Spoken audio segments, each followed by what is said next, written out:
লক্ষ্মীপুরে এক নারীকে জবাই করে খুন করা হয়েছে। নিহত রাশেদা বেগম পৌর শহরের লাহারকান্দি এলাকার মৃত মোবারক হোসেনের স্ত্রী।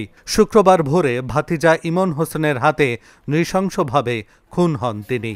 এর আগে ফজরের নামাজের জন্য অজু করতে ঘর থেকে বের হলে রাশেদা ঘরের সামনে ভাতিজা ইমনকে দেখতে পান। কথাবার্তার এক পর্যায়ে ইমন ঘরে ঢুকে দরজা বন্ধ করে তাকে এলোপাতাড়ি কুপিয়ে ও পরে জবাই করে খুন করে।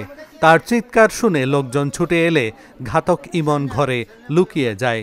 পরে পুলিশ এসে দরজা ভেঙে তাকে আটক করে। পূর্ব বিরোধের জেরেই এই হত্যাকাণ্ড হয়েছে বলে জানিয়েছে পুলিশ।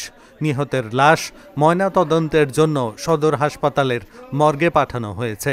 জানেন যে আজকে সকালে একটি হত্যাকাণ্ডের খবর পেয়ে আমরা ঘটনাস্থলে আসি এবং এখানে দেখি যে রাশেদা বেগম নামে একজন মধ্যবয়সী একজন মহিলা, সে তার নিজ ঘরে সিঁড়ির রক্তাক্ত অবস্থায় তার মৃতদেহ পড়ে আছে।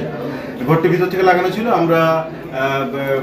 আমাদের ধারণা ছিল খুনি ভিতরে আছে। আমরা ঘরের দরজা ভেঙে দেখে যে ছেলেটি হত্যা করছে তাকে আমরা এই বাড়ির ছাদের উপর চিলাকোঠা থেকে তাকে আমরা আমাদের হেফাজতে নিয়েছি।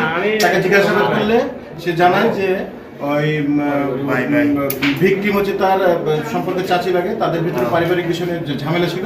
এই পারিবারিক ঝামেলার সূত্র ধরে সে তাকে আজকে সকাল 5টার দিকে তার বাড়ির ভিতরে ঢুকে এবং তাকে হত্যা করে।